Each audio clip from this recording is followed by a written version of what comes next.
Etelä-Amerikassa on alueita, joilla maisema näyttää rikkovan sääntöjä. Cerrado on yksi niistä. Se ei ole viidakko, vaikka kasvillisuus onkin monin paikoin tiheää ja tiivistä. Se ei ole savanni, vaikka kultaiset ruohoalueet ulottuvatkin niin pitkälle kuin silmä kantaa. Se on elävä mosaiikki, väkivaltaisten vastakohtien maa, jossa jokainen kilometri tuntuu olevan eri käden muokkaama. Hieman yli 2 miljoonan neliökilometrin laajuinen Cerrado on Etelä-Amerikan toiseksi suurin biomi ja yksi mantereen vanhimmista ekosysteemeistä. Voisi olettaa, että niin laajalla ja ikivanhalla alueella säännöt olisivat selvät ja syklit hyvin määritellyt, mutta tällä alueella elämä ei ole ennustettavaa. Se on raaka anarkia, jossa maa halkeilee kuumuudessa ja muuttuu petolliseksi mudaksi odottamattoman rankkasateen jälkeen. Missä tuli pyyhkäisee ruohikkoalueiden läpi varoittamatta ja vesi katoaa muutamassa tunnissa. Tässä ympäristössä jokainen olento on oppinut elämään reunalla. Yli 100 kiloa painavat kissaeläimet vaanivat aluskasvillisuutta. Ilmassa partioivat opportunistiset raadonsyöjät. Pienet linnut turvautuvat tanssimiseen ainoana seurustelu- ja parittelumuotonaan. Villikoiraparvet repivät saalistaan jäljettömiin. Cerradossa selviytyminen ei ole voiman tai koon kysymys, vaan toiminnan aloittamisesta nopeasti ja tarkasti.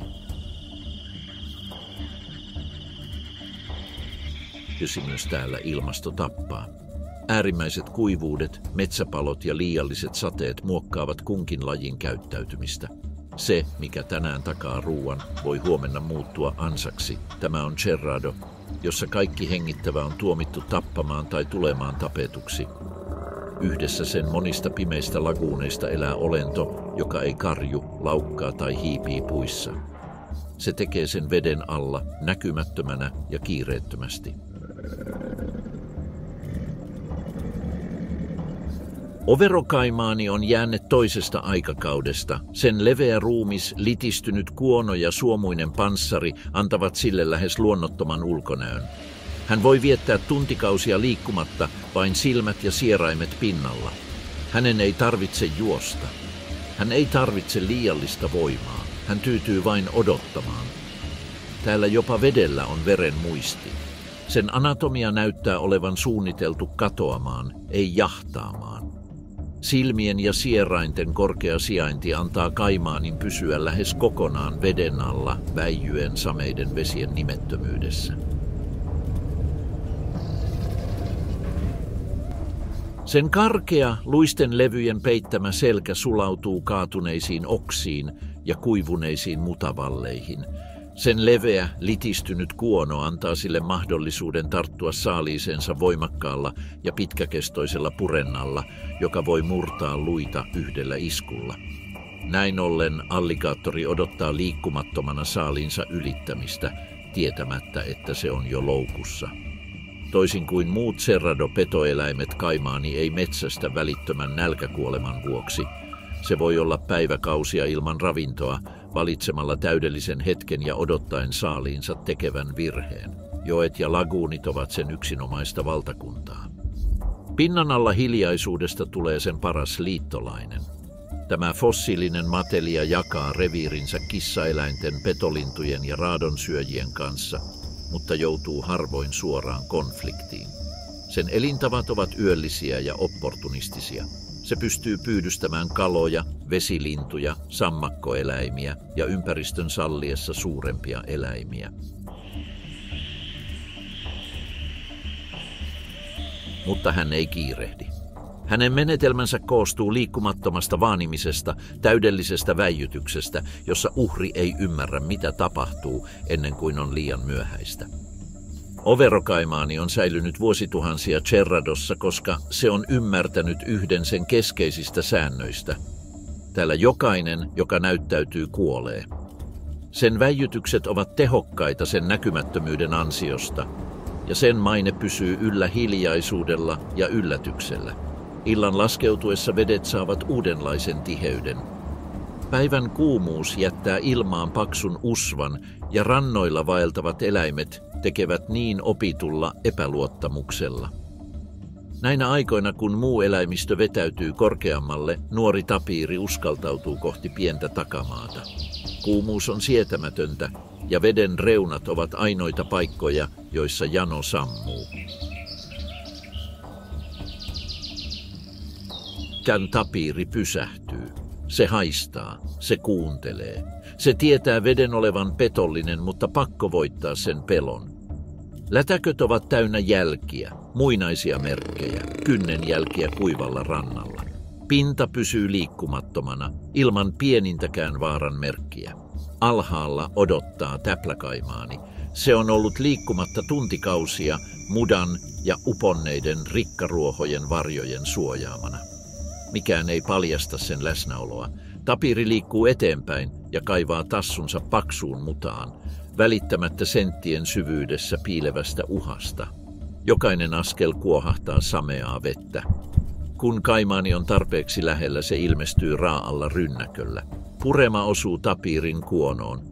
Eläin rimpuilee ja kamppailee epätoivoisesti, mutta kaimaanin paino ja paine murskaavat sen. Vesi kuohuu, tassut osuvat mutaan muutaman sekunnin ajan ja sitten kaikki peittyy paksuun liaan, joka leviää pintaan.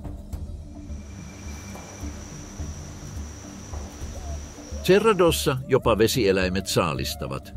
Se, mikä näyttää hiljaisuudelta, on vain naamio. Eivätkä vanhimmatkaan saalistajat, ne jotka ovat selvinneet ajasta ja maiseman muutoksesta, tarvitse juosta voittaakseen. Kaimaani ei aina odota suurta saalista. Tämä matelia löytää useammin mahdollisuuksia laguunien reunoilta. Nuori haikara kävelee rantaa pitkin luottavaisena kissaeläinten ja muiden maapetojen poissa ollessa. Se uskaltautuu mataliin vesiin ja penkoo juuria ja pehmeää mutaa etsien pieniä kaloja ja toukkia. Mutta tässä maisemassa vaara ei koskaan tule vain yhdestä suunnasta. Huomaamatta jälkeäkään näkyvästä uhkasta, haikara levittää kaulaansa pinnan yli. Aluskasvillisuus ei liiku. Siinä ei ole katkenneita oksia tai häiritseviä varjoja. Se on siellä, missä sen kuuluukin olla, kun kaikki näyttää rauhalliselta. Veden alla kaimaani odottaa. Sen ruumis pysyy piilossa kelluvan kasvillisuuden ja leijuvan mudan alla. Vain sen tuskinpinnan yläpuolella näkyvät silmät ja pyrstön hienoinen heilunta varoittavat sen läsnäolosta valppaina jokaiselle liikkeelle. Haikara ottaa vielä askeleen ja upottaa ohuet jalkansa pehmeään mutaan. Hän kallistaa päätään kohti pienten kalojen parvea. Vesi värähtelee, hän ei huomaa sitä, mutta metsästäjä ei. Haikara yrittää nousta lentoon, mutta sen ruumis on jo loukussa. Sen höyhenet kastuvat ja uppoavat veteen, kun se raahataan lähes kokonaisena saalistajan suuhun. Hyökkäys ei ole äkillinen tai äänekäs. Äkillinen veden aalto sivuttaisisku alhaalta ja haikaran niska tarttuu luiseen leukaan. Tarkka liike ilman roiskumista. Kaimaani katoaa saalinsa kanssa jättämättä jälkeäkään. Sen kärsivällisyys, täydellinen naamiointi ja valtava purentavoima ovat sijoittaneet sen ravintoketjun huipulle. Petoeläin, joka hallitsee sekä Cerradon tyyneyttä että väkivaltaa, sameiden vesien hiljainen kuningas. Kuolema näissä ympäristöissä ei aina tule karjunnan tai rynnäkön mukana. Se tulee, kun tarkkaavaisuus pettää, kun vaisto turtuu. Tässä maisemassa tyyneyteen luottaminen on antautumista, koska vaara vaanii jokaisessa varjossa, jokaisessa näennäisen harmittomassa nurkassa. Eikä ero ole voimassa, vaan jatkuvassa valppaudessa, joka sanelee kuka elää ja kuka katoaa. Kun yksi uhka katoaa veden alta, toinen herää aluskasvillisuudesta. Vedet tyyntyvät, mutta yö pitää omat metsästäjänsä. Vaara ei häviä, se vain muuttaa muotoaan, rakennettaan, varjoaan. Yö ei tarjoa turvaa Cerradossa. Kun kuumuus laskee, toiminta muuttuu. Löyhät hiekkatiet kantavat sen kynsien tuoreita jälkiä. Lähellä, sameassa vesilammikossa, Sen valpasnaama pilkistää esiin ja hahmottaa ympäristöään. Jaguari etenee huomaamatta. Kaikki sen ruumiissa on tehty metsästystä varten. Sen kirjava turkki sulautuu oksien varjoihin ja pensaiden läpi suodattuviin valolaikkuihin. Ihon alla jännittyneet lihakset valmistautuvat hyökkäykseen. Luita napsauttava leuka pysyy kiinni. Se ei ole nopea, vaan puhdasta voimaa edustava kissa. Sen kallo, joka on leveämpi ja vankempi kuin millään muulla suurella maalla elävällä lihansyöjällä, kantaa jopa 7 senttimetrin pituisia kulmahampaita, jotka pystyvät lävistämään saaliinsa kallon pohjan, katkaisemaan nikamia ja repimään jänteitä yhdellä iskulla.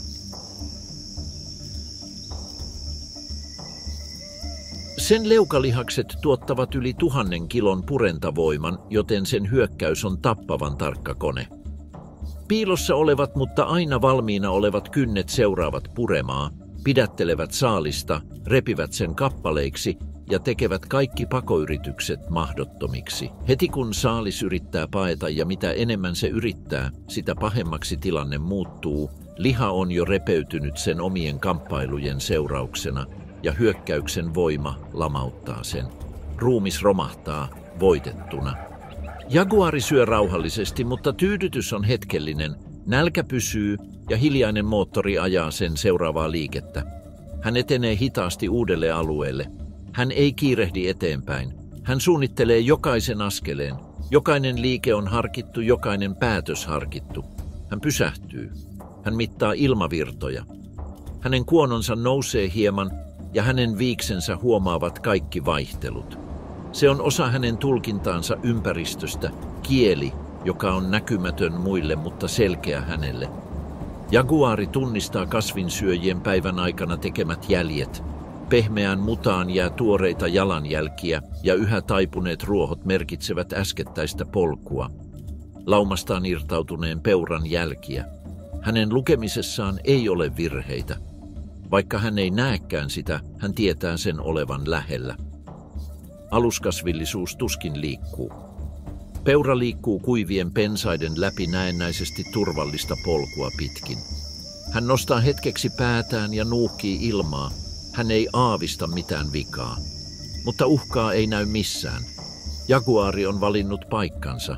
Se piiloutuu kaatuneen puunrungon taakse, missä hajallaan olevien oksien varjot rikkovat sen siluetin. Se ei ole vielä liikkunut eteenpäin, se odottaa.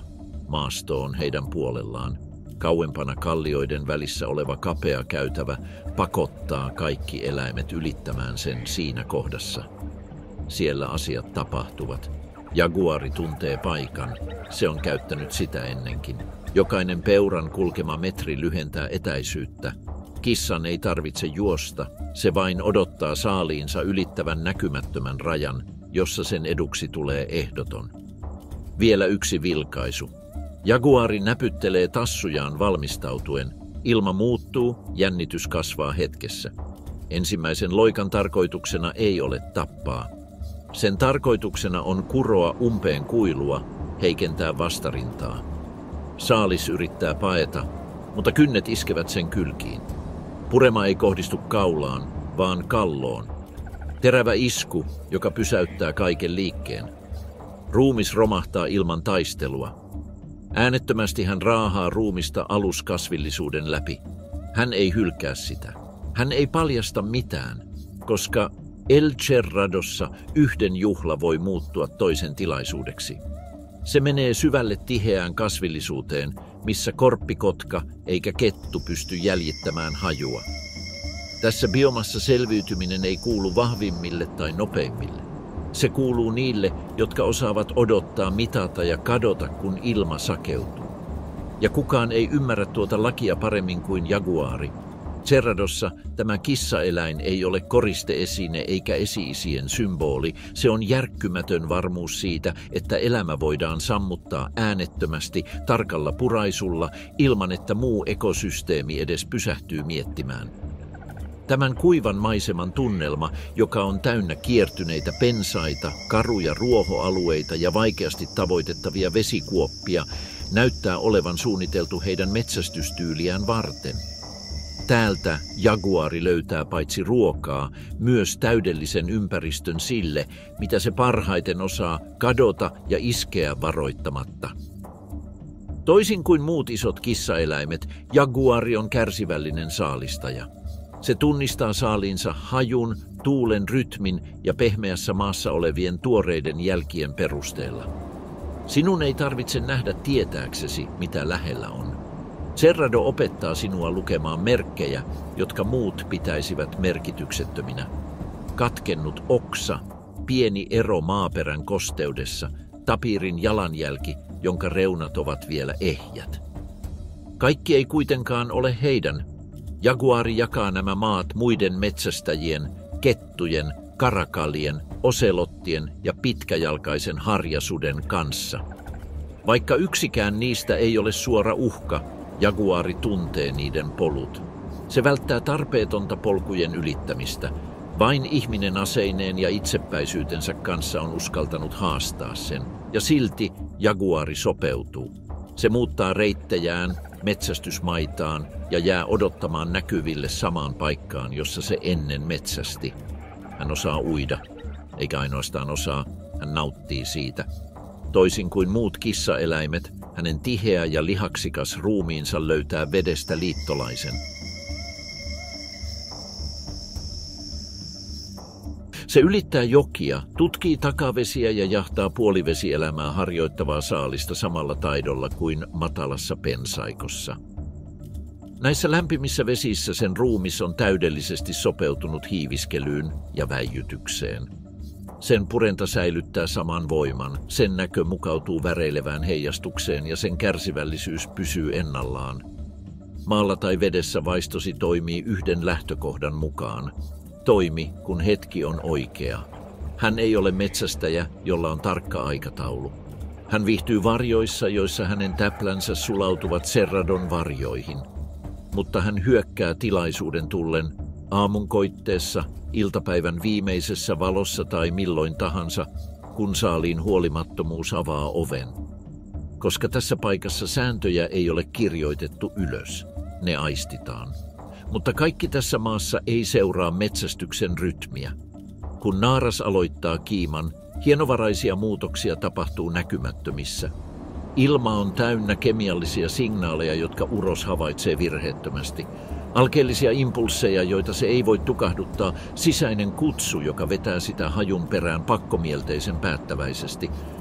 Koiras merkitsee läsnäoloaan päivien ajan. Se raapii puiden kuorta kynsillään ja virtsaa pensaisiin ja varsin jättäen jälkiä, jotka varoittavat muita kosioita. Naaras hallitsee kohtaamista kiirehtimättä. Hän provosoi häntä, houkuttelee hänet pois, ohjaa hänen askeleitaan pitkin tiheitä polkuja ja piilotettuja vesikuoppia pakottaen hänet osoittamaan sitkeyttä ja kärsivällisyyttä. Tuntikausia, joskus päiviä, heidän polkunsa risteävät ja sumenevat takaa ajossa, jolle ei ole silminnäkijöitä. Kun hetki koittaa, naaras pysähtyy matalalle ruohoalueelle. Se kääntyy hieman, tarjoaa kylkeään ja koiras lähestyy epäröimättä.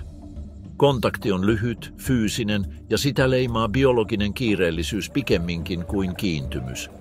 Ei ole pitkäkestoista seurustelua tai sitä seuraavaa rinnakkaiseloa, vain kahden selviytymiseen suunnitellun ruumiin sekoittuminen. Sitten, ennemmin tai myöhemmin, jokainen palaa omalle reitilleen. Naaras etsii turvaa. Koiras palaa valtakuntaansa, koska tällä alueella edes parittelu ei takaa hengähdystaukoa. Kaikki pysyy nälän, vaanimisen ja kuoleman partaalla. Seuraavat 3 kuukautta naaras pysyy Serradon harvemmin kuljetuilla laitamilla. Se välttää muiden saalistajien merkitsemien polkujen ylittämistä. Se liikkuu varovasti metsästäen pieniä ja keskikokoisia saaliita, eikä se vaadi pitkiä takaa-ajoja tai riskialttiita taisteluita. Se ei ole luopunut yksinäisestä luonteestaan, mutta sen matkat ovat vähentyneet. Se säästää energiaa, välttää konflikteja ja pysyttelee erossa uroksista, jotka pitkittyneiden parittelukausien aikana voivat olla uhka jopa tiineelle naaraalle. Kun aika koittaa, naaras synnyttää hiljaa poissa petoeläinten ja raadonsyöjien tavanomaisesta liikenteestä ja poikaset syntyvät luonnollisessa raossa.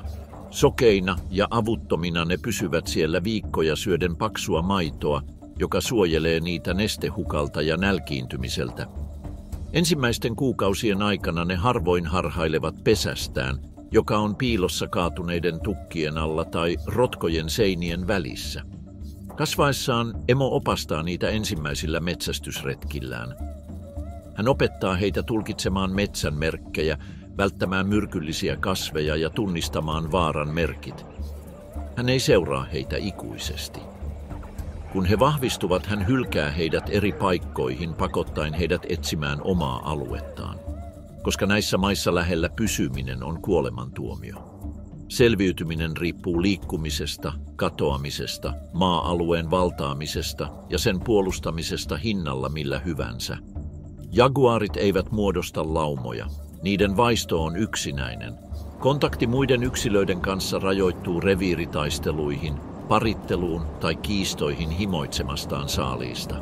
Jokainen kohtaaminen on neuvottelu, joka voidaan ratkaista hiljaisella murahduksella tai raa'alla taistelulla, jossa leuat ja kynnet määrittelevät kuka jää ja kuka katoaa.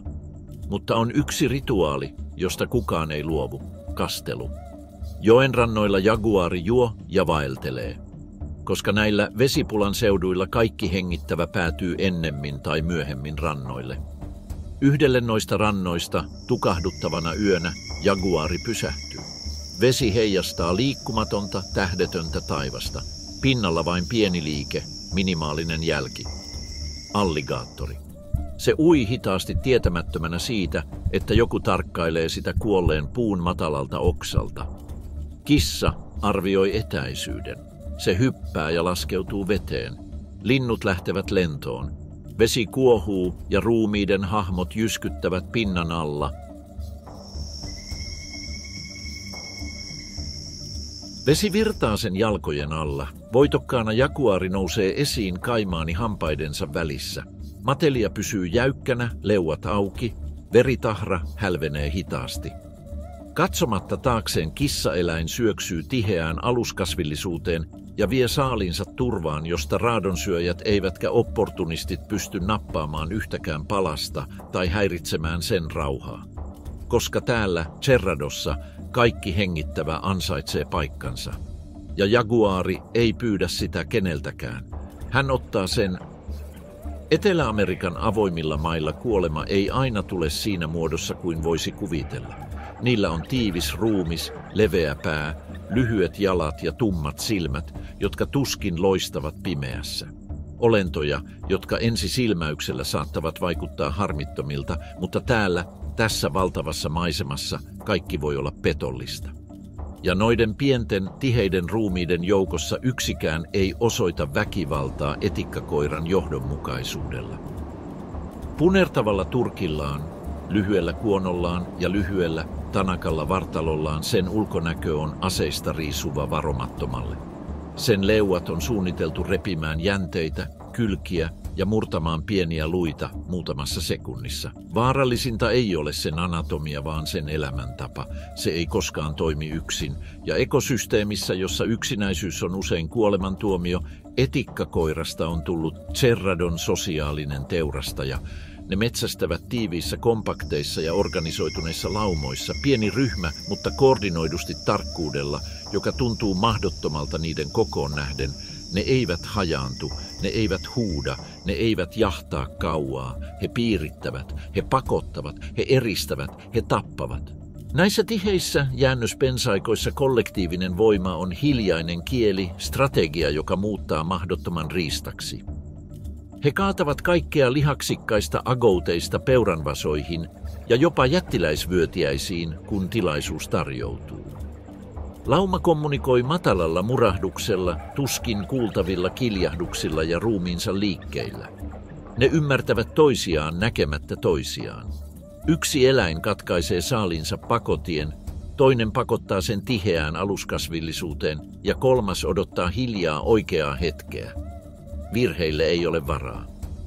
Cerradossa epäonnistunut takaa-ajo on menetetty tilaisuus, jota ei voida korjata. Kuumuus on raskasta, tiheää ja läpinäkymätöntä. Kuiva kasvillisuus pysyy liikkumattomana armottoman auringon alla. Matalien pensaiden ja pölyisten pensaiden lomassa lauma etenee äänettömästi.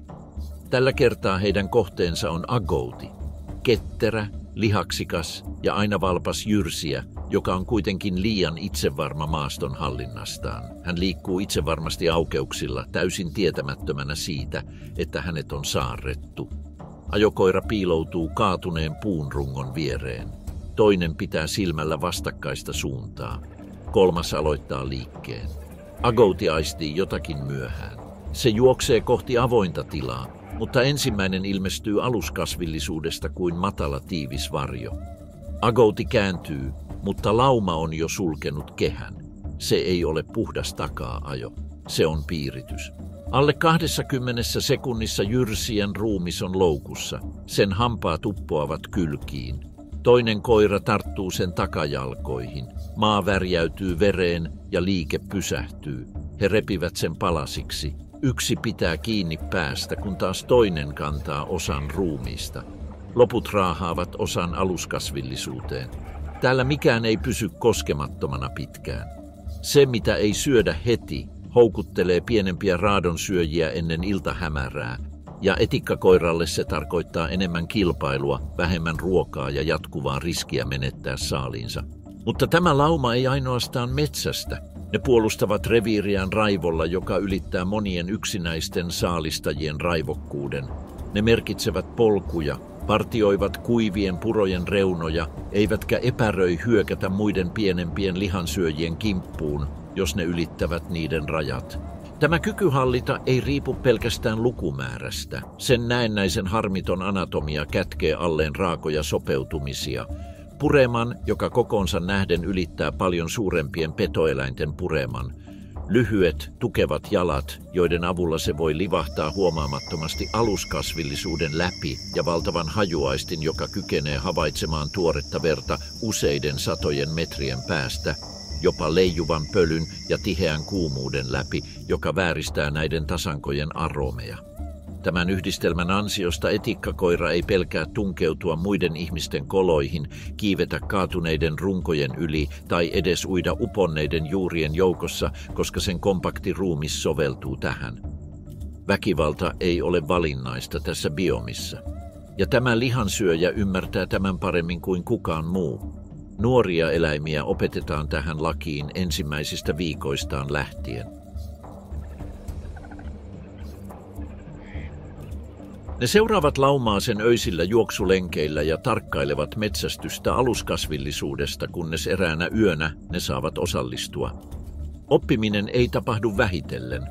Täällä ainoa tapa kuulua joukkoon on upottaa hampaansa peliin ennen muita. Tässä karussa maisemassa, jossa päivänvalo ei takaa turvallisuutta ja pimeys vain lisää uhkia, etikkakoira on muuttanut yhteistyön aseeksi ja ryhmäväkivallan menetelmäksi. Hänellä ei ole pelkoa, ja jos hänellä on, hän peittää sen rohkeudella. Hänen rohkeutensa kasvaa jokaisen hänen juoksemansa henkilön myötä. Lauma antaa hänelle varmuuden siitä, että jokainen partio palkitaan. Näin ollen maailmassa, jossa epävarmuus on ainoa vakio, heidän liittonsa on ainoa selviytymisen tae. Tällä Etelä-Amerikan alueella, jossa mikään ei kestä kauan, vaara ei aina saavu pamauksella. Se livahtaa hiljaa ohi, leijuen korkealla yläpuolella, sulautuen viiniköynnökseksi, joka huojuu lämpimän iltapäivän tuulen rytmissä. Mikään tässä paikassa ei tapahdu sattumalta. Jokaisella liikkeellä on hintansa, ja jokainen sekunti voi ratkaista, kuka jää henkiin tai kuka jää jälkeen, alttiiksi ja haavoittuvaan asemaan. Kulunut oksa narisee hiljaa. Kuivuneiden lehtien ja vihreiden varsien joukossa luikertelee vihreä käärme odottaen seuraavaa uhriaan. Sen suomut heijastavat huomaamattomia välähdyksiä auringonlaskun vinossa valossa. Kaarevalla oksalla roikkuen sen ruumis pysyy liikkumattomana, jännittyneenä kuin jousi, leuka valmiina iskemään. Alapuolella Siro Kuika etenee varovasti halkeilevan kaarnan yli etsien hyönteisiä. Pieni ja hiljainen, tuhkanharmaalla turkilla se liikkuu jäljettömiin. Evoluutio palkitsee ennakoinnin. Lukemattomien sukupolvien jälkeen Kuika aistii huomaamattoman, Pienimmänkin jänteytyneen oksan värinän, lämpötilan muutoksen, hilseilevän ihon heikon tuoksun. Hän pysähtyy. Hänen viiksensä nytkähtelevät. Hänen korvansa aistivat värähtelyn, joka ei sovi yhteen lehtien kanssa. Hiljaa hän astuu sivuun juuri kun käärme iskee. Kuika hyppää sivuoksalle, ylittää lehtien välisen tilan ja katoaa aluskasvillisuuteen. Käärme roikkuu paikallaan, heiluen tunteettomasti tai raivottomasti. El Cerradossa epäonnistuminen on osa kiertokulkua. Tämä pieni eläin, joka on välttynyt varmalta kuolemalta, ei ole mikään tavallinen hiiri. Se ei kuulu siihen sukuun. Se on pussieläin, kengurujen ja koalojen kaukainen sukulainen, mutta sillä on aivan oma historiansa, joka on muovautunut Etelä-Amerikan karuissa olosuhteissa. Jyrsijät synnyttävät jo muodostuneita poikasia, kun taas ara synnyttää pieniä karvattomia, muodottomia toukkia, jotka täydentävät kehityksensä vatsapussissa.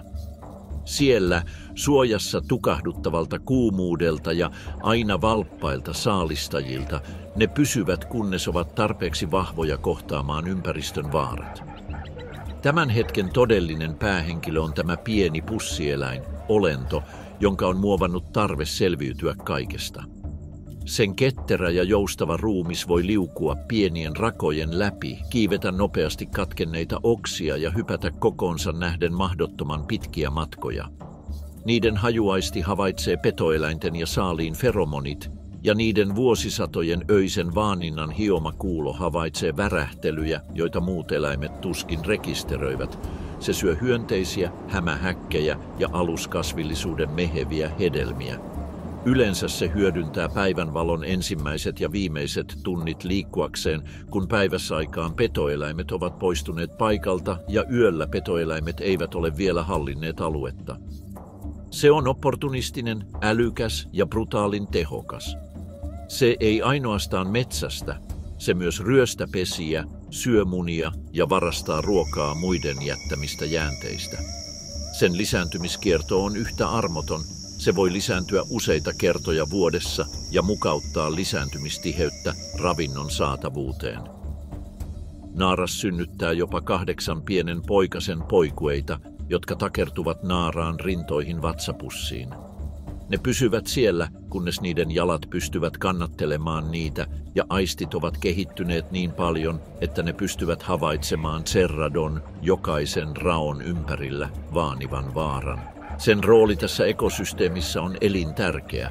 Se säätelee hyönteisten ja pienten selkärankaisten populaatioita, levittää siemeniä ulosteidensa mukana ja ruokkii puolestaan pitkää listaa petoeläimiä puukäärmeistä pieniin kissoihin ja petolintuihin. Mutta se selviää enemmän kuin kuolee, koska se on muuttanut näennäisen heikkoutensa evolutiiviseksi eduksi. Kun toiset luottavat voimaan tai kokoon, Kuika, armollinen, luottaa kuulonsa, hajuaistiinsa, vaistonsa ja kykyynsä lukea metsän aikomuksia. Hän on oppinut, että Cerradossa jopa ne, jotka näyttävät hallitsevan tilannetta, voivat menettää malttinsa silmänräpäyksessä. Hämärä laskeutuu matalan pensaikon yli ja Kuika jatkaa metsästystä tarkkaavaisena jokaiseen värähtelyyn, jokaiseen liikkuvaan varjoon, niihin hiljaisuuksiin, jotka tässä ekosysteemissä paljastavat enemmän kuin kukaan voisi kuvitellakaan. Aamun sarastaessa tämän valtavan Brasilian savannin syrjäisessä kolkassa aamunkoitto hiipii hitaasti puiden välistä. Kultainen valo sävyttää horisontin, kun aamusumu nousee mutaisilta rannoilta ja ruovikkoisten kosteikkojen varjostamasta. Pensaista ilmestyy tuttu hahmo. Capybara, maailman suurin jyrsijä, liikkuu rauhallisesti, välittämättä edellisen hämärän hälinästä, mutta tarkkaavaisesti jokaisesta merkistä ympäristössään. Ensisilmäyksellä se on outo eläin. Liian vankka, liian rauhallinen ja liian luottavainen asuttaakseen biomia, joka näyttää olevan suunniteltu ahmimaan sen kokoisia olentoja. Ja silti se on asuttanut tätä aluetta vuosituhansien ajan, oppien elämään sen kanssa, ei taistelemaan sitä vastaan. Capybarat elävät rinnakkain jaguaarien, kaimaanien, anakondojen ja marsulaumojen kanssa. Ne eivät piiloudu niiltä, ne eivät etsi turvaa kaukana pyörteistä. Päinvastoin. Niiden reviirit sijaitsevat siellä, missä vaara useimmiten vaanii. Laguunien reunoilla, väliaikaisten purojen rannoilla ja matalan kasvillisuuden käytävillä, jotka yhdistävät savannin ja galleriametsän alueita. Paikkoja, joissa on runsaasti vettä ja tuoretta ruohoa ja joissa myös petoeläimet metsästävät päivittäin. Cerrado on luonnollinen ansa. Vain ne, jotka ymmärtävät sen säännöt, selviävät ja Capybara saavutti tämän yhteistyön ja sosiaalisen strategian, ei väkivallan avulla. Luonteeltaan ne ovat äärimmäisen rauhallisia eläimiä. Ne eivät taistele, ne eivät ahdista, ne eivät rynnä, mutta niiden todellinen voima ei ole niiden hampaissa tai tassuissa, vaan niiden lukumäärässä. Heitä nähdään aina ryhmissä, ei sattumalta, sillä juuri näin he ovat muokanneet ainoan tehokkaan puolustuksensa, kollektiivisen valppauden. Jotkut syövät, kun taas toiset pitävät silmällä. Kun jokin lintu havaitsee häiriön vedessä, tuulessa tai läheisessä metsässä, se päästää lyhyen, kuivan, tuskin kuuluvan murahduksen, joka leviää nopeasti koko ryhmän läpi laukaisten kollektiivisen hälytyksen. Alle hetkessä koko lauma sukeltaa veteen, koska se on sen toinen ase. Sen anatomia on muokattu sammakkoelämää varten. Sen massiivinen, jopa 70 kiloa painava ruumis näyttää kömpelöltä maalla, mutta se on ketterä avoimilla paikoilla ja voi saavuttaa yllättäviä nopeuksia lähtiessään liikkeelle. Vedessä se kuitenkin paljastaa todellisen luonteensa. Sen silmät, korvat ja sieraimet ovat linjassa pään päällä, minkä ansiosta se voi uida lähes veden alla, tuskin antaen katseensa kurkistaa vesikasvien sekaan. Se voi pysyä pinnan alla useita minuutteja hämmentäen takaa ajajiaan ja matkustaa pitkiä matkoja Cerradon kausiluonteisia laguuneja yhdistävien piilokanavien kautta. Capybara on lempeästä luonteestaan huolimatta selvinnyt vuosituhansia tässä vihamielisessä ekosysteemissä, koska se tietää, ettei selviytyminen riipu pelkästään voimasta. Sen menestys piilee organisoitumisessa. Se on kehittänyt sosiaalisen järjestelmän, jossa yhteistyö on vaistonvaraista ja yhden uhrautuminen voi merkitä kaikkien pelastusta. Ja on toinenkin syy, miksi suurriistan metsästäjät harvoin ottavat riskiä kohdata sitä. Sen koko ja sen luiden tiivis, vahvistettu rakenne tekevät sen hiipimisestä vaikeaa. Jaguari voi metsästää sitä kyllä, mutta ei vaivalla ja riskillä. Kaimaani voisi väijyttää sitä, mutta aikuinen Capybara harvoin altistuu yksin, ja sen kyvyt vedessä ylittävät lähes minkä tahansa Cerradon nisäkkään kyvyt. Kaimaanit, vaikka ne jakavatkin tilan, ovat oppineet, ettei aikuinen Capybara ole tuottoisa saalis. Ne suosivat kaloja, lintuja tai tietämättömiä poikasia. Tämä rinnakkaiselo ei ole ystävällisyyttä, vaan luonnonvalintaa. Jokainen laji on löytänyt paikkansa tässä hauraassa tasapainossa. Capybara on kasvinsyöjä, mutta sen ruokavalio ei rajoitu vain helpoimmin saatavilla oleviin. Se syö yli 120 eri kasvilajia, joista nuoria versoja, rantaheiniä ja vesikasveja.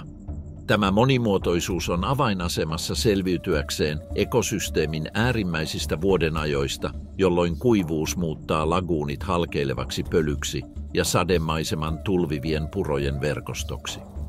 Tässä muuttuvassa maisemassa myös niiden lisääntymisstrategiat mukautuvat. Paritteluprosessi noudattaa biomin leppymättömiä sääntöjä. Naaras valitsee hallitsevan uroksen, yleensä kokeneimman, ja seurustelu tapahtuu lähes aina vedessä. Aurinko alkaa laskea ja lämmin vesi heijastaa oranssia taivasta. Kaislikkojen peittämien penkereiden välistä suuri koiras lähestyy lujalla ja harkitulla askeleella naarasta kohti, joka jo tarkkailee sitä uponneen pensaan varjosta. Kiirettä ei ole, mutta huomiota kyllä. Jokainen liike on tärkeä.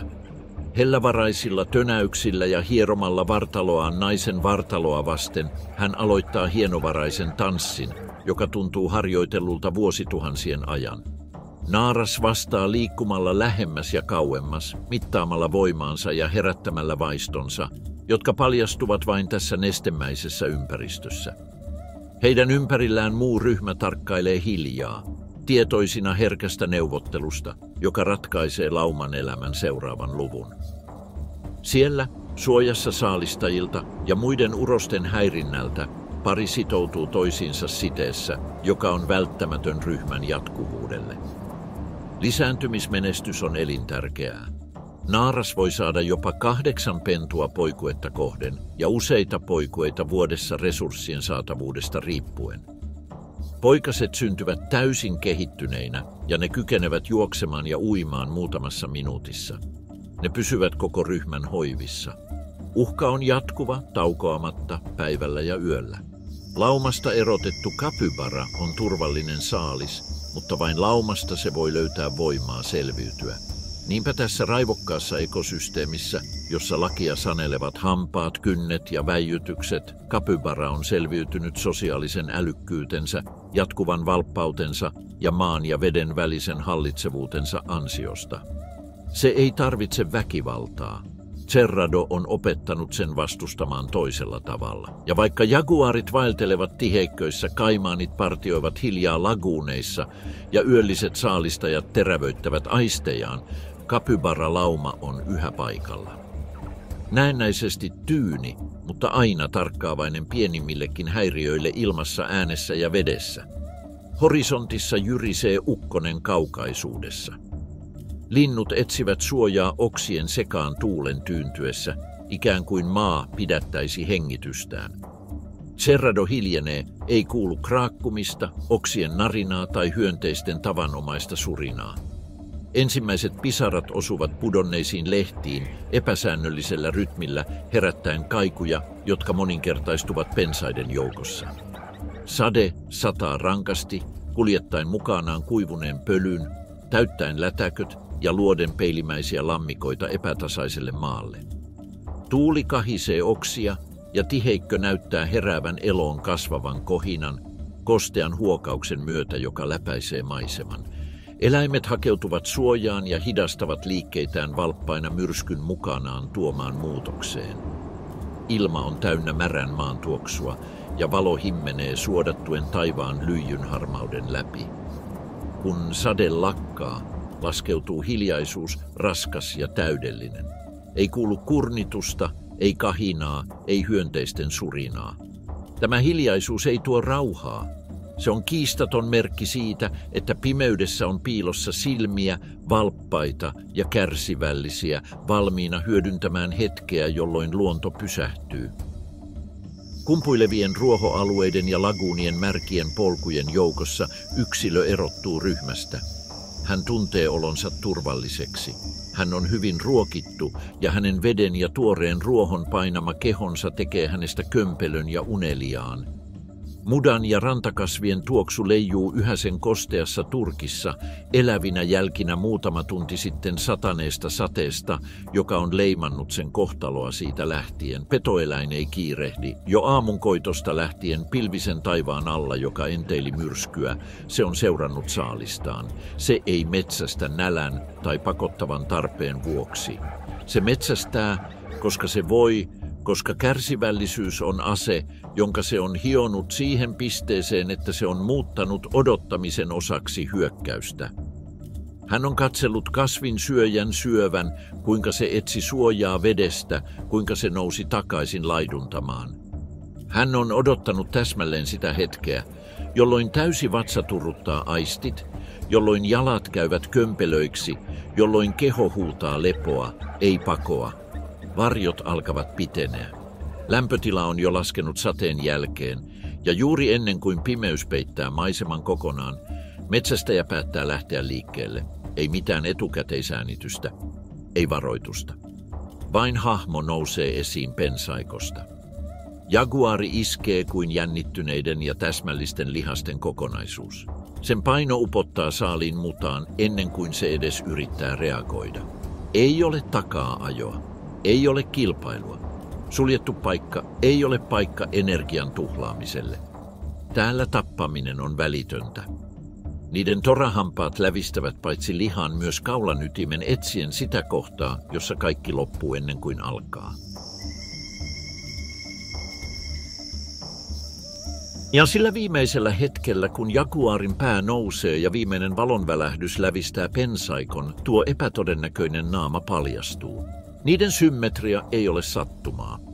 Niiden silmät, kiinteät ja laskevat, ovat juuri sopivan kaukana toisistaan etäisyyden mittaamiseksi tarkasti, ja niiden korvat ovat samalla tasolla ja pyörivät täydellisessä synkronissa tallentaakseen ääniä, jotka jäävät kuulumatta mille tahansa muulle olennolle näillä mailla.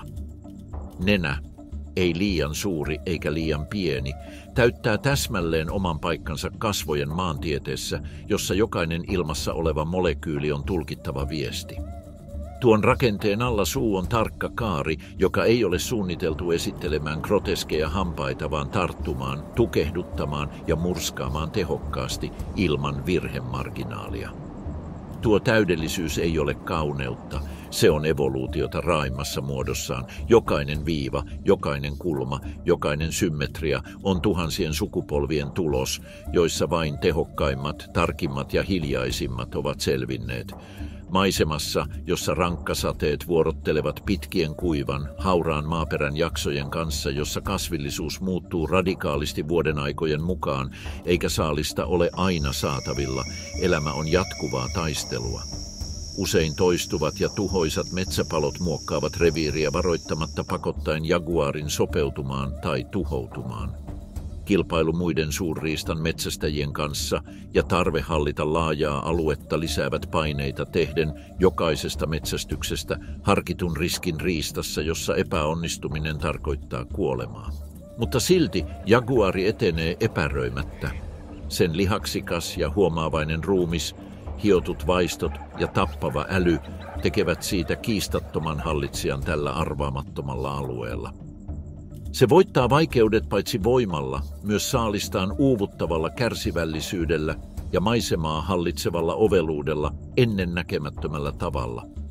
Monille cerrado-kasvinsyöjille viimeinen näkemänsä kasvo ei ole jaguaarin kasvot eläimenä, vaan täydellisen saalistajan kasvot. Ja jos tuo täydellisyys on olemassa, se johtuu sen ruokavaliosta, proteiineista, kehoista, joita se on tuhonnut vuosisatojen ajan. Toisin kuin kasvinsyöjät, joiden evoluutio perustuu ruohoihin ja juuriin, jaguaari metaboloi lihaa paremmin kuin mikään muu olento. Jokainen saalis antaa sille välitöntä voimaa, tiheää lihaskudosta ja terävät refleksit. Se hyödyntää välittömästi kaikista eläinkuiduista saamiaan välttämättömiä aminohappoja ylläpitääkseen kompakteja jalkojaan, joustavaa selkärankaa ja ehjää kestävyyttä. Se, mikä toisille on yksinkertaista ruokaa, on hänelle täydellisyyden raaka-aine. Ja Cerrado on aina tarjonnut hänelle kaiken tarvittavan pysyäkseen huipulla, koska täällä luonnollinen tasapaino sanelee, että vain ne, jotka ymmärtävät milloin odottaa, milloin tappaa ja milloin kadota juuri oikealla hetkellä, selviävät. Näissä maissa ei kuitenkaan aina kynnet ja torahampaat ratkaise, kuka elää ja kuka kuolee. Tässä Etelä-Amerikan kolkassa suurin vihollinen harvoin paljastaa itseään. Se piileskelee veressä, mätänevässä lihassa, pimeydessä näkymättömän hyönteisen pienessä puremassa. Tässä maisemassa, jossa jokainen nurkka huokuu kosteutta ja lämpöä, sairaudet ovat päivittäin läsnä. Eläin voi paeta jaguaaria, vastustaa käärmeen hyökkäystä, mutta antautua puolustuskyvyttömästi äkilliselle kuumeelle tai infektiolle, joka ei näytä kasvojaan ennen kuin on liian myöhäistä. Jokainen verilöyly jättää jälkeensä muutakin kuin raadon. Ruumiit käyvät auringon painon alla nopeasti. Kärpäset, hyttyset ja bakteerit lisääntyvät kehoilla vapauttaen ilmaan tappavia hiukkasia. Lunastamaton lihasta tulee ansa. Siellä virukset lisääntyvät, kuumeet leviävät ja infektiot voivat riehua erotuksetta. Ne, joilla ei ole valmiita järjestelmiä kestämään sitä, kaatuvat, ja täällä ei ole lunastusmahdollisuutta. Eläimet tietävät tämän. Vaikka etäältä ne saattavat vaikuttaa tietämättömiltä näistä uhkista ja omasta riskistään, todellisuus on toinen. Cerrado on muokannut olentonsa esi-isiensä muistilla, joka on kirjoitettu niiden aisteihin ja tapoihin. Kasvinsyöjät välttävät seisovia vesiä, joissa kelluu raato. Lihansyöjät hylkäävät sairaan saaliinsa pienimmästäkin mätänemisen merkistä. ja ne, jotka ovat syöneet pilaantunutta lihaa, etsivät parannuskeinoa maan tarjoamista eläimistä. Yksi ovelimmista on Sapajus macaci libidinosus. Se ei ole eläin, joka erottuu edukseen voimallaan tai nopeudellaan.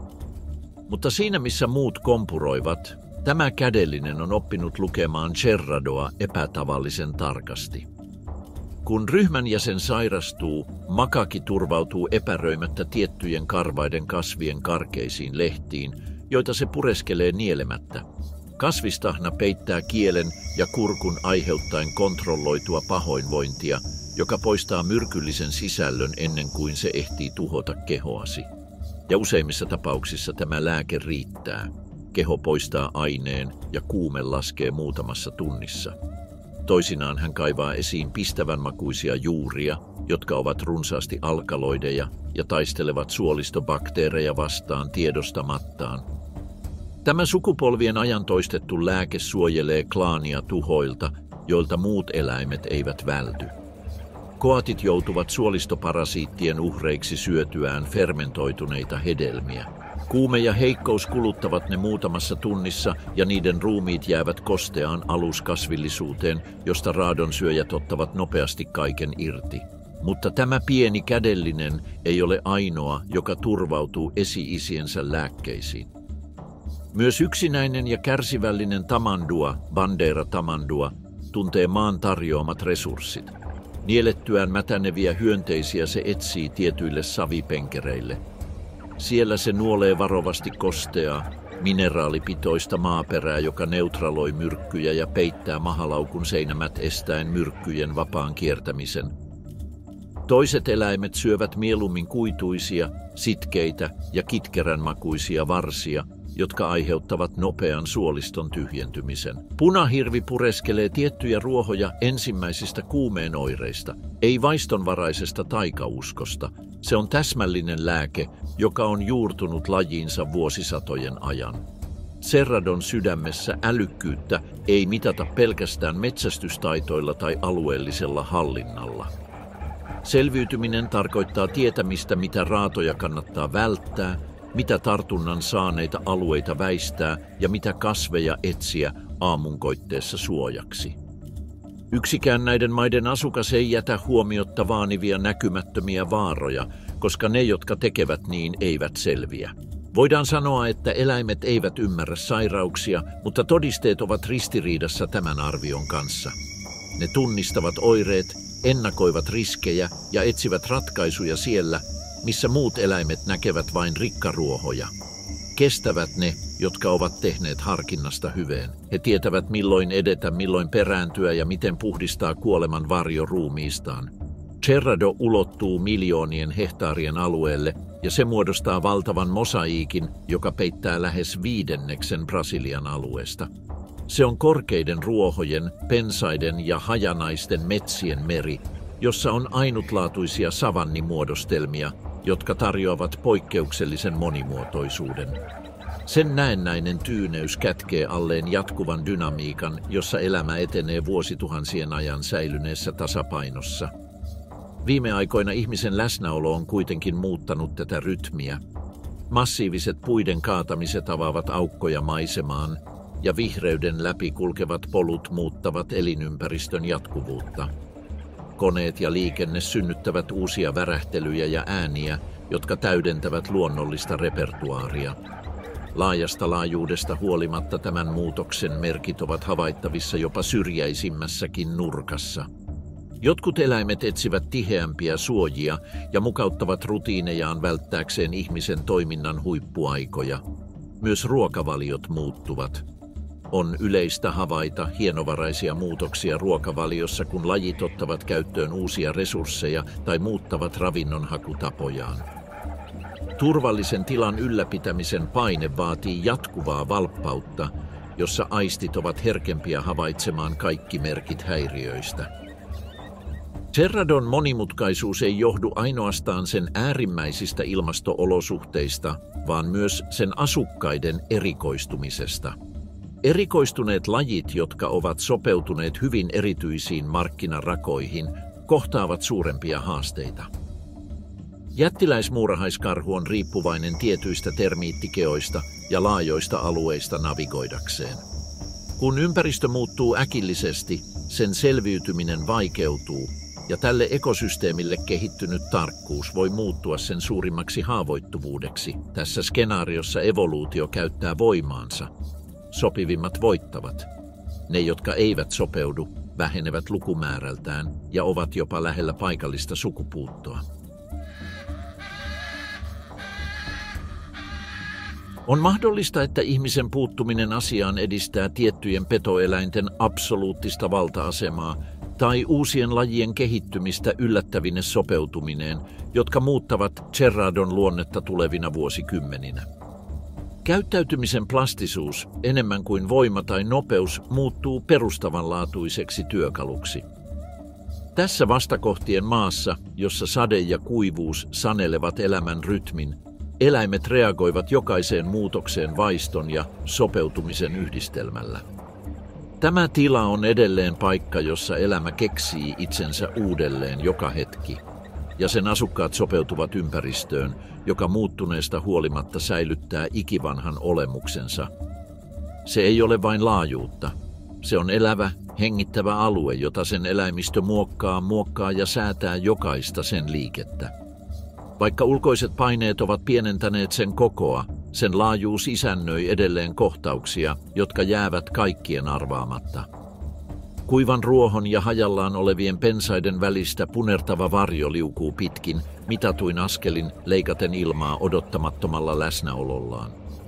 Tätä avomaan metsästäjää ei määrittele voima tai nopeus. Todellinen ero on tarkkuus hyödyntää jokainen tilaisuus. Harjasusi on oppinut elämään eteläamerikkalaisen metsästyksen yleisten tapojen ulkopuolella. Sen menestys perustuu oveluuteen, kärsivällisyyteen ja syvälliseen sopeutumiseen muuttuvaan maailmaan. Niiden jalat, jotka ovat suhteettoman pitkät verrattuna muuhun kehoon, eivät ole pelkkä evoluution aikaansaama oikku. Ne ovat täydellinen työkalu Cerradon vuoristoa hallitsevien korkeiden ruohoalueiden ja tiheän pensaikon kulkemiseen. Ne antavat heille mahdollisuuden liikkua kasvillisuuden yläpuolella, havaita pieniä saaliita kauempaa ja navigoida tehokkaasti epätasaisessa maastossa. Tätä ainutlaatuista ruumiinrakennetta täydentää pitkä, karhea turkki, jonka punertava sävy ei ole tarkoitettu näyttelykäyttöön. Se ei ole parittelumerkki tai varoitus. Se on sopeutuminen maiseman kuiviin, kultaisiin sävyihin. Päivän ensimmäisen ja viimeisen tunnin särkyneessä valossa sen hahmo liukenee varsien ja pensaiden joukkoon. Harkintakyky on sen suurin etu. Se ei metsästä laumoissa. Se on pohjimmiltaan yksinäinen eläin. Vuorovaikutus muiden lajinsa jäsenten kanssa on harvinaista ja rajoittuu lyhyisiin kohtaamisiin paritteluaikoina tai silloin, kun saman poikuen poikaset jakavat reviiriä ennen itsenäistymistä. Mahdollisen selviytymisen ylläpitää itsenäisyys. Se ei tavoittele suurta saalista. Sen monipuolinen ja joustava ruokavalio sisältää hedelmiä, pieniä selkärankaisia, hyönteisiä ja muiden saalistajien jälkeensä jättämiä raatoja. Sen menestystä ei leimannut voima, vaan kyky hyödyntää resursseja, joita muut eivät huomioineet. Kuivina kausina, kun suuria saalistajia on niukasti ja suuri saalis vaeltaa tai kuolee, harjasusi löytää elantoa sieltä, mistä muut eivät löydä. Hänen hidas askeleensa ei ole sattumaa. Hän seuraa merkkiä, himmeää jälkeä maassa, tuoretta eläimen kaivamisen jälkiä. Muutaman metrin päässä esiin nousee vyötiäinen. Etelä-Amerikan suurin vyötiäinen, maanalaiseen elämään erikoistunut, harmaalla kuorellaan ja kokoonsa nähden mittaamattoman vahvana. Se välttelee pintaa päivisin, mutta tietyt yöt pakottavat sen muuttamaan rutiinejaan. Nälkä, koloon kertynyt lämpö ja suurempien petoeläinten läsnäolo voivat saada sen jättämään suojansa tavallista aikaisemmin. Hämärässä hänen silmänsä havaitsevat vyötiäisen himmeän liikkeen, kun tämä kaivautuu sinnikkäästi lehtikarikkeen alla. Niiden välinen etäisyys lyhenee. Harjasusi ei hyökkää kimppuun. Se tietää, ettei vyötiäinen ole helppo saalis. Mutta sen kiinnostus ei ole vyötiäisessä, vaan pikemminkin siinä, mitä sen liikkeet jättävät jälkeensä. Poistamalla juuret ja lehtikarikkeen vyötiäinen paljastaa hyönteisiä, jyrsijöiden pesiä ja muita aluskasvillisuuden pieniä asukkaita. Sitten se tapahtuu. Kuivajuuri siirtyy. Ryhmä peltohiiriä alkaa vimmattua kilpajuoksua. Harjasusi reagoi välittömästi. Tarkka askel, siisti purenta ja saalis on varma. Se ei jahtaa muita. Ei ole tarpeetonta energiankulutusta. Vyötiläinen jatkaa. Hätääntymättömänä se jatkaa rutiinejaan maan alla, kaataen maata etsien toukkia ja juuria. Harjasusi, tyytyväinen saaliiseensa, siirtyy tiheämmille alueille. Avointa väkivaltaa tai suoraa kilpailua ei ole. Tässä ikivanhassa ekosysteemissä kohtaamiset eivät aina pääty yhteenottoon. Joskus selviytyminen riippuu muiden käyttäytymisen seurausten hyödyntämisestä. Vuosisatojen muokkaama ankara tasapaino, jossa jokaisella eläimellä, suurella tai pienellä, on rooli, joka ylittää sen tahdon. Ja vaikka varjot pitenevät Cerradon yllä, elämä jatkuu jatkuvassa jännitteessä. Käytä tilaisuus hyväksesi, selviä, äläkä anna periksi enempää kuin on pakko. Kuivan oksan kiertyneiltä korkeuksilta liikkumaton hahmo seuraa ruohon alla tapahtuvaa liikettä. Mitään selvää liikettä ei tarvita. Pelkkä pään pieni käännös riittää harjasuden suunnan seuraamiseen. Jokainen hänen ottamansa askel, jokainen hänen heilautus, varren heilautus vangitsee hänen terävän katseensa. Cerradossa mikään liike ei jää huomaamatta. Petoeläimen liikkuessa toinen odottaa, eikä etäisyys ole sattumaa. Karakara suunnittelee tilaisuutensa ylhäältä käsin. Se on oppinut tämän sukupolvien kärsivällisen tarkkailun kautta. Niiden silmät, jotka ovat sopeutuneet havaitsemaan kontrasteja ympäristössä, jossa värit muuttuvat valon mukaan, voivat paikantaa jäännökset satojen metrien päästä. Kun susi vetäytyy tyytyväisenä ja kasvavan kuumuuden ahdistamana, ilma pysyy tiheänä ja tyynenä muutaman hetken. Vain hyönteisten surina palaa. Sitten lintu laskeutuu, ei syöksyssä. Se liitää matalalla, laskeutuu varovaisen matkan päähän ja tarkkailee maastoa. Jäännökset paljastuvat ja tilaisuus on ohikiitävä. Sen anatomia on opportunistin kaltainen. Kaareva nokka, taitavampi repimään ja viiltämään kuin tappamaan. Vahvat kynnet, jotka on suunniteltu tarttumiseen ja pitelemiseen, eivät elävän saaliin lamauttamiseen. Sen himmeä höyhenpeite kestää sadekauden pölyä ja kosteutta menettämättä joustavuuttaan. Se ei houkuttele kilpailijoita eikä herätä suurten raadonsyöjien huomiota. Cerrado loputtomine savanneineen, pensaikoineen ja metsäkäytävineen pakottaa valinnan eteen. Ja tämä eläin päätti sopeutua näihin väleihin. Hän ei hallitse ketään, mutta hän lukee tilanteita paremmin kuin useimmat. Hänen menestyksensä ei riipu voimasta. Se riippuu kyvystä täyttää jäljellä olevat sekunnit perääntymisen ja uuden hyökkäyksen välillä. Jänteiden kuluttamisen myötä hyönteiset liikkuvat eteenpäin. Metallikärpäset ja raatokuoriaiset kurkistelevat paljaan lihan rakoihin ja vaativat osansa. Siksi Karakara ei viivy liian kauan. Sen strategiana on välttää konfliktia ja luovuttaa tilaa ennen suuremman kilpailijan saapumista. Tämä joustavuus ei ole mitään uutta. Läpi evoluutiohistoriansa tämä laji on hionut kaavan, jota muut eivät ole yrittäneet, hylätä yksinomainen metsästäjä tai raadonsyöjä rooli ja muuttua olosuhteiden armoksi. Siellä missä petoeläimet pysyvät vahvoina ja suuremmat raadonsyöjät lukumäärältään, Karakara löysi paikkansa havainnoinnissa, laskemisessa ja odottamisessa. Niiden vuorovaikutus muiden lajinsa jäsenten kanssa on satunnaista. Ne eivät muodosta tiiviitä parvia eivätkä metsästä ryhmissä. Ne työskentelevät mieluummin yksin tai ainakin jakavat tilaisuuksia, kun runsaus sen sallii. Tämä itsenäisyys, joka pitää heidät poissa tarpeettomista kiistoista, varmistaa vähemmän suoraa kilpailua ja enemmän mahdollisuuksia hyötyä odottamattomista tilanteista. Koska karakarat ymmärsivät, ettei selviytyminen aina tarkoita vahvimmalla tai nopeimmalla olemista, ja että avainasemassa on älykäs sopeutuminen muuttuviin olosuhteisiin, jokaisen tilaisuuden hyödyntäminen tuhlaamatta energiaa yhteenottoihin, jotka eivät takaa menestystä. Siksi hän jatkaa partiointia rauhallisesti ja päättäväisesti. Cerradon avointen tasankojen hiljaisuudessa, missä harva ruohikko levittäytyy hajallaan olevien punertavien kivien väliin, hänen siluettinsa etenee lujin askelin. Se mieluummin kävelee tilanteen niin vaatiessa, etsien maata pää pystyssä ja niskahöyhenet pörrössä. Se on yksi harvoista raadonsyöjistä, jotka pystyvät jahtaamaan haavoittunutta eläintä jalan tai tutkimaan kuivien pensaiden alla olevia koloja. Carakaran käyttäytyminen muuttuu täysin lisääntymiskauden aikana. Tänä aikana niiden reviireistä tulee aktiivisen puolustuksen alueita. Näkyvät ja kuuluvat signaalit voimistuvat, matalalla lentävät lennot, itsepintaiset kutsuhuudot ja höyhenpeitenäytökset. Lyhyet, mutta ratkaisevat seurustelurituaalit ovat merkki parin välisestä siteestä.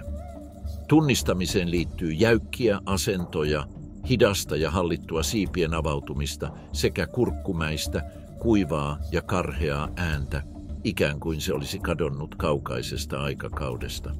Kun liitto on vahvistettu, ne etsivät muiden petolintujen hylättyjä pesiä tai rakentavat yksinkertaisia alustoja tukevien pensaiden latvustoon. Sieltä ne pitävät silmällä.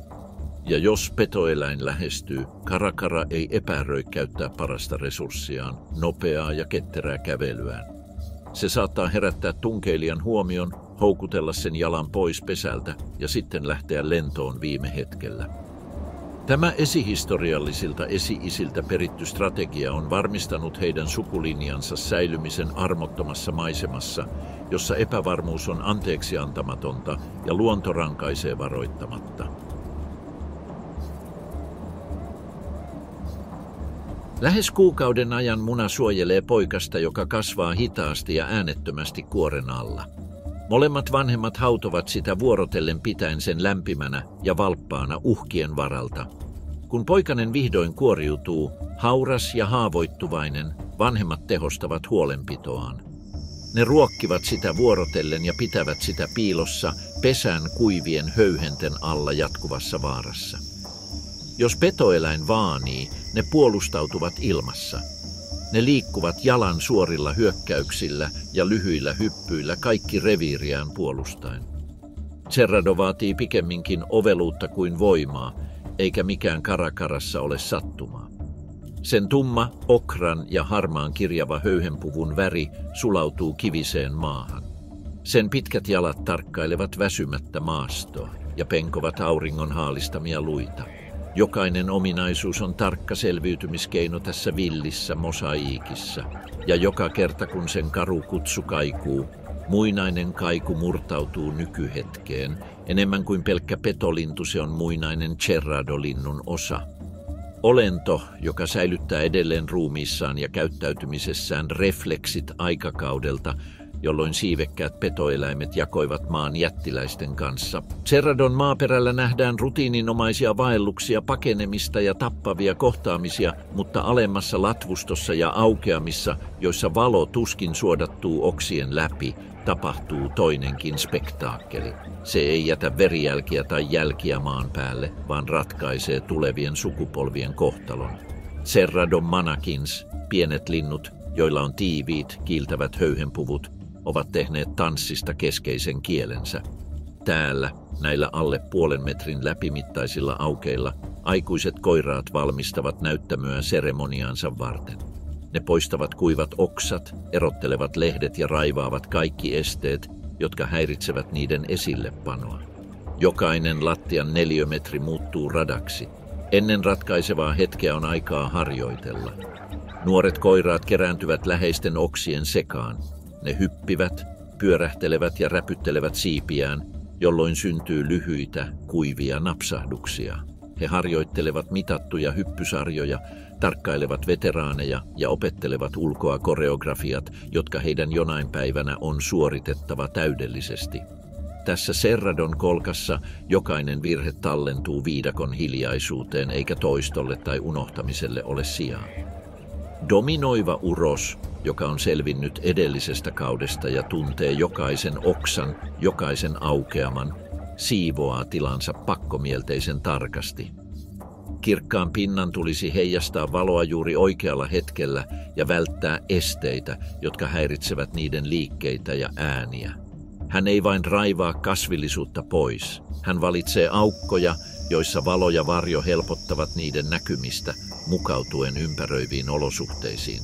Kun se on valmis, se päästää lyhyen syvän laulunsa, käheän kutsuäänen, jonka naaras tunnistaa kaukaa. Hän ei lähesty vahingossa. Jokaisella kutsulla on omaleimainen sävy, intensiteetti, joka paljastaa esiintyjän kypsyyden ja tarmon. Naaras ilmestyy varoittamatta. Hiljaa matalalla oksalla istuskellen se tarkkailee. Hän ei lähesty heti, hän arvioi. Uros aloittaa. Se hyppää, räpyttelee siipiään tarkasti, leijuu muutaman sentin ja laskeutuu juuri haluamaansa paikkaan. Siivet tuottavat kuivan naksahduksen, joka merkitsee rytmiä. Naaras pysyy tarkkaavaisena. Koiras kiihdyttää vauhtia hyppien oksien välissä koskematta lehteen, sen höyhenpeite välkehtii ohikiitävien hohteiden saattelemana. Sen harja pystyyn, lihakset jännittyneinä, kaikki tuntuu luodulta sitä hetkeä varten. Menestys ei ole pelkästään väriä tai tarkkuutta. Kyse on järjestyksen säilyttämisestä, käännösten välttämisestä, tarkan rytmin säilyttämisestä ja jokaisen hypyn mittaamisesta. Muutaman syklin jälkeen naaras vastaa pyörähtämällä oksaa hieman. Uros pysähtyy, pöyhii harjaansa ja näyttää höyhenensä viimeisenä harkittuna eleenä. Sitten se lentää naaraan luokse vahvistaen seurustelunsa. Välittömän teon lisäksi tällä rituaalilla on monimutkainen evolutiivinen perintö. Vankat ja vartaloon nähden oikeasuhtaiset takajalat mahdollistavat nopeat ja tarkat hypyt lyhyillä matkoilla. Kirkas höyhenpeite ei suinkaan toimi naamiointina, vaan se reagoi seksuaaliseen valintaan, jossa näyttävyys on asetettu etusijalle hienovaraisuuden sijaan. Näiden kohtaamisten ja lekkien ulkopuolella manakin elää yksinäistä elämää puolustaen pieniä alueita, jotka ovat välttämättömiä sen selviytymiselle. Aukeamat, joilla nämä seremoniat tapahtuvat, eivät koskaan pysy tyhjinä kauaa. Yksi loppuu, toinen alkaa. Näissä muinaisissa maissa elämän kiertokulku jatkuu tauotta tai lepäämättä. Samaan aikaan aluskasvillisuuden keskellä varjo pysyy liikkumattomana, sen aistit valppaina, imeen itsensä jokaisen ympärillään olevan liikkeen. Kaukana hälinästä sen kärsivällisyys tuntuu ikuiselta, ikään kuin aika kulkisi sen ympärillä eri tavalla. Kuivien lehtien alla tuo kiemurteleva hahmo etenee mitatulla, lähes huomaamattomalla rytmillä. Se ei ole nopea olento, eikä se anna toisia mahdollisuuksia. Tämä muinainen petoeläin kantaa ruumiissaan vaeltamansa maiseman historiaa, eteläamerikkalaista kalkkarokäärmettä. Sen ruskeankirjava runko sekoittuu halkeilevan maan ja pudonneiden lehtien väriin. Pienestä sarveisista renkaista koostuva helistin päästää tunnistettavan ja kohtalokkaan äänen, mutta tällä kertaa käärme etenee hiljaa, hitaasti, joka ennakoi kuoleman varmuutta. Väijytysmetsästäjä, jonka kolmion muotoisessa päässä on serradon tarkimmat lämpöanturit. Se havaitsee lämmön kaukaa ja tunnistaa saaliin pienenkin värinän, jopa näkemättä sitä. Käärme luikertelee äänettömästi ja liikkumatta aluskasvillisuuden läpi, pää hieman koholla. Sen silmien ja sierainten välissä sijaitsevat termoreseptorit aistivat pienen nisäkkään lämmön, kun se lähestyy pahaa aavistamatta. Se iskee hetkessä nopeasti ja tarkasti. Sen myrkky on julma sekoitus neurotoksiineja ja hemotoksiineja. Ensin se lamauttaa, sitten tuhoaa kudoksia, häiritsee sydämenlyöntejä ja hyytyy veren paksuksi, tappavaksi massaksi. Saalis ei kuole heti. Se haalistuu hitaasti, syöksyen kasvavaan hämmennykseen ja kauhuun, jota se ei pysty ymmärtämään. On vaikea ymmärtää, miten evoluutio antaisi niin pienelle eläimelle niin tappavan myrkyn, mutta ehkä tämä kompensaatio syntyy kompensoimaan sen liikkuvuuden heikkoutta, mikä helpottaa tehokasta työskentelyä armottomassa ympäristössä. Tässä biomassa, jossa kilpailu on kovaa eikä kuumuus tarjoa hengähdystaukoa, heidän strategiansa ei ole kuluminen, vaan välittömyys. Yksi hyökkäys riittää. Yksi täsmällinen osuma. Pieni galea uskaltautuu kolostaan etsimään siemeniä. Maa näyttää tyhjältä, mutta käärme on väijynyt paikallaan minuuttien ajan, liikkumattomana, tuskin jännittyneenä S-muotoonsa. Galea lähestyy. Hiljainen napsahdus rikkoo hiljaisuuden ja helistin värisee välittömästi. Se osuu kallon pohjaan. Lyhyt kiljahdus. Ei takaa ajoa. Jyrsiä tekee kömpelön hypyn, kompastuu ja alkaa pyöriä kömpelöissä ympyröissä. Hänen hengityksensä tihenee, hänen jalkansa vapisevat, hänen silmänsä menettävät tarkennuksensa. Myrkky alkaa toimia, verisuonet romahtavat, lihakset jäykistyvät. Se on hidas kuolema, joka ei jätä puolustusta. Muutamassa minuutissa jäljellä on vain eloton ruumis liikkumattomana ruohikossa. Käärme palaa, paikantaa sen laskevan lämpötilan perusteella ja nielaisee sen pää edellä liuuttaen leukojaan kuin jokin ikivanha ja täydellinen mekanismi. Yö pitenee. Cerrado vallitsee keskiyön hiljaisuudessa, jossa viipyy vain hyönteisiä. Mutta tämä näennäinen tyyneys on täynnä jännitystä. Nuori, laiha ja nälkäinen vuorikettu haistaa verenhajun. Hän lähestyy aukiota. Hän nuuhkii, hän etsii. Käärme odottaa liikkumattomana oksien alla. Kun kettu on muutaman metrin päässä, lyhyt, kuiva rätinä lävistää tiheikön. Se ei ole varoitus, se on vahvistus. Kettu pysähtyy jännittyneenä. Ääni toistuu, terävämpänä. Ketun silmät etsivät pimeyttä. Tärinä on vallan kieli. Nuori ja kokematon kettu ottaa vielä yhden askeleen. Kalkkarokäärme syöksyy ulos, mutta ei pure. Se vain etenee rajusti heittäen päänsä eteenpäin ja iskee selkäänsä.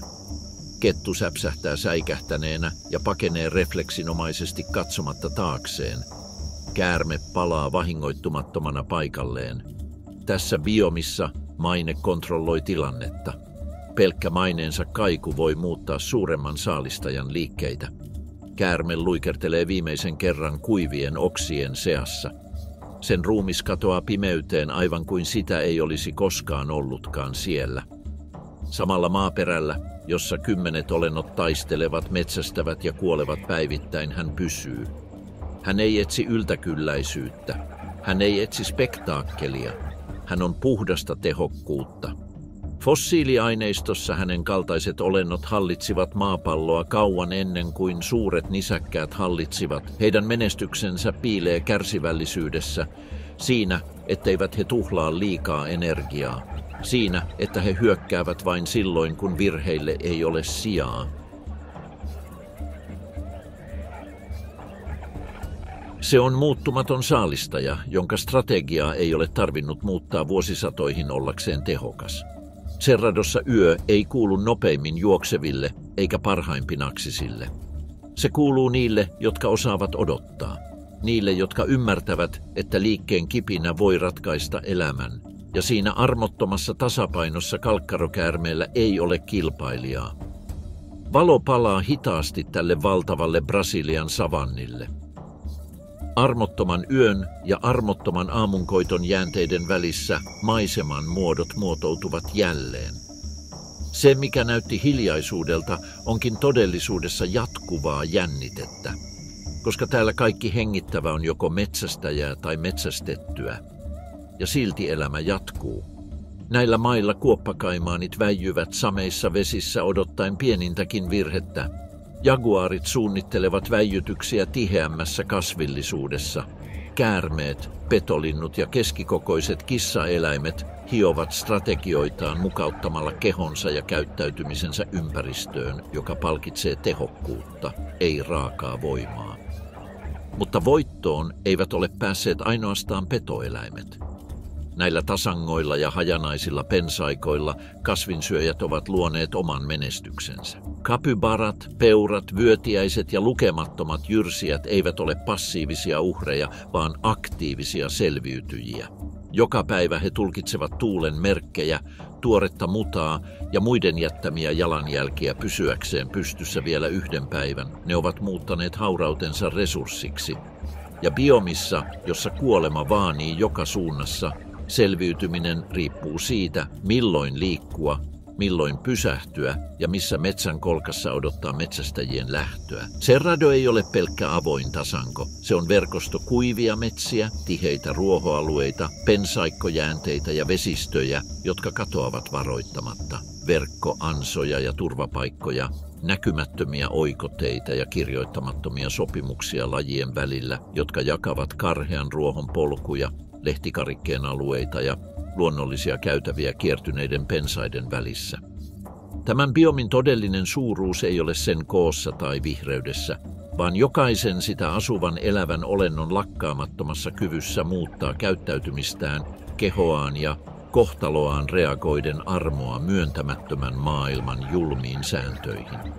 Jokainen eläin, joka selviää hengissä vielä yhdestä päivästä tämän avoimen taivaan alla, on pieni voitto Etelä-Amerikan villieläinten syvällisessä historiassa.